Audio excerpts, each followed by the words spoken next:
现在呢，我们进行我们的Q&A 问答时间。那现在呢，有问题的请举手，我们工作人员递麦克风给您。右上方有一位，那我们请我们在场的 keynote speaker 呢，稍后一下来回答我们的问题。那个谢老师啊，你刚才问的都是那个生化，有没有那 social science 那个比较好的那个 related article 的那种 search 的 web？ 就你所知道的哈。May I ask also ask Mr. Jacobus again 哈？Do you know where can find the social science related articles phone page? Would you please tell us? Okay, thank you. OK， 请谢博士先回答哈。这是蛮好的一个 question， 常常这个 SCI 跟 SSCI 就会有。其实我知道在中研院的网站里面，应该是有一些 SSCI 这方面的一些这个 information， 就是说你懂我意思吗？就是说在国内是有一些网站是有，可是如果你要查的是跟英文期刊有关系的 ，Scopus 其实是有的，它不是只有收集有关于跟 SCI 有关的 ，SSCI 它也有。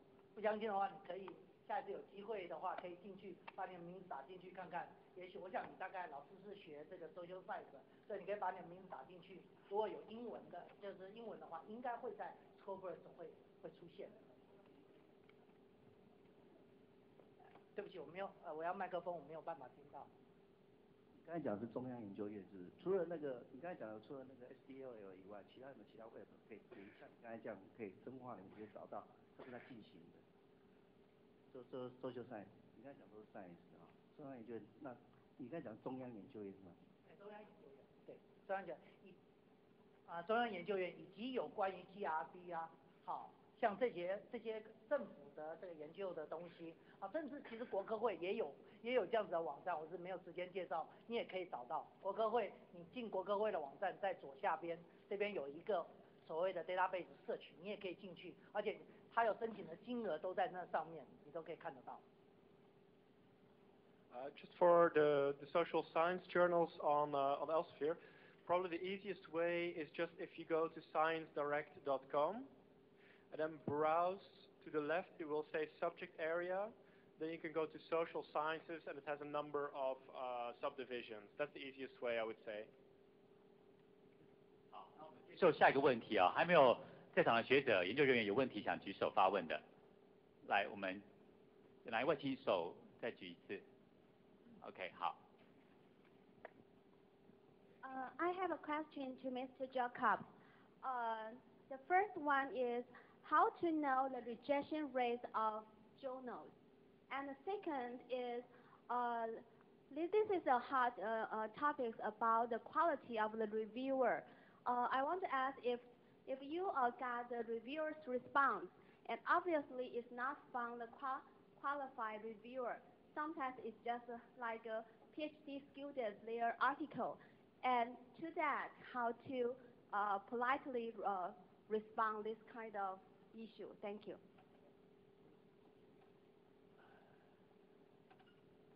So your first question again? Rejection rate. Rejection rate. Yeah, we don't publish those because the effect they have on authors is that immediately when a journal has a low rejection rate, everybody goes there and then the rejection rates triple, seriously. So, I mean, I can tell you that for, let's see, on average, we reject more than we receive. So our average rejection rate is between 55 and 60%.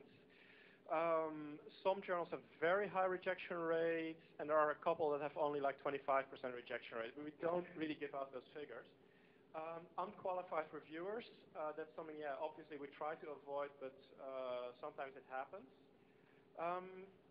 Remember that if you give a response, it's not the reviewer who's going to judge it, it is the editor.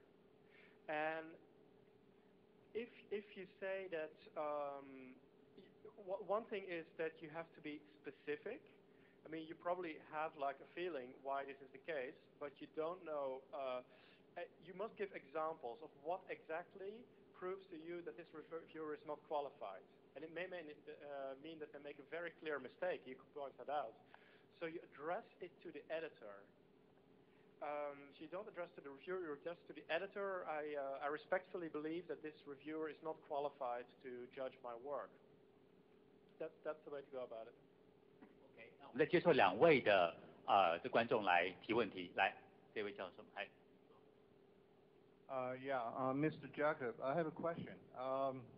When you mentioned plagiarism in the science discovery, I want to know something like a very fundamental breakthrough that someone discovered and filed a patent. I mean, that's prior to the journal publication. And you file a patent, and later on you find out your discovery being stolen by United States government, for example.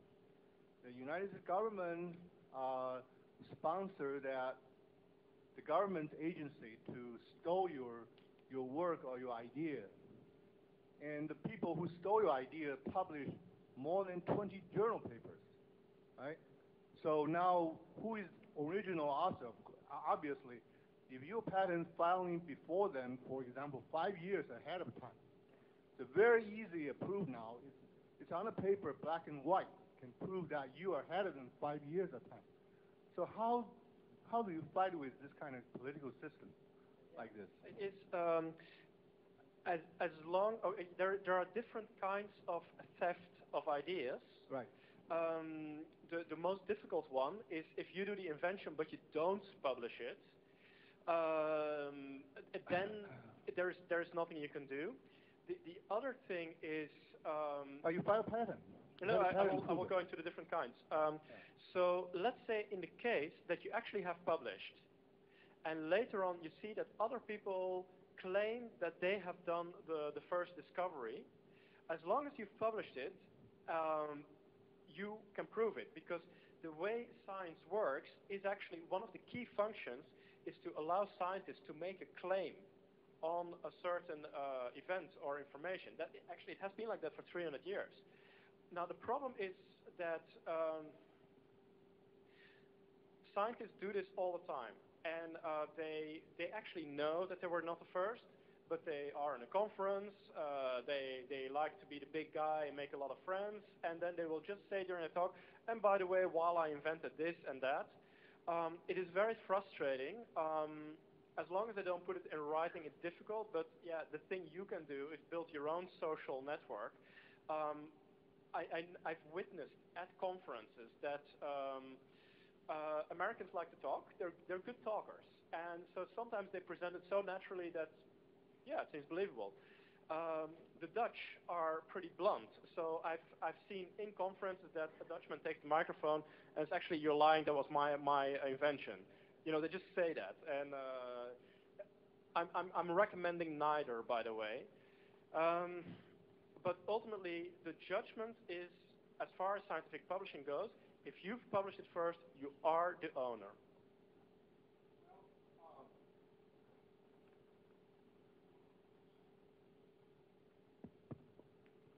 Okay, the problem is I've discovered that now I am not only one case.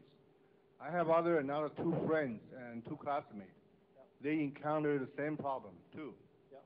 And their name just got buried. So, but they are the first one in the whole world to discover some major breakthrough, and it's covered by the United States government system. So I want to know, how do we fight with this kind of government system?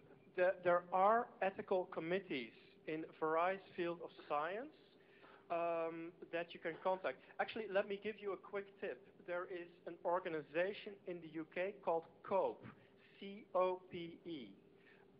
You go to cope.org, and it is a website specifically, it doesn't belong to any publisher. It is a website that helps with ethical issues in publishing.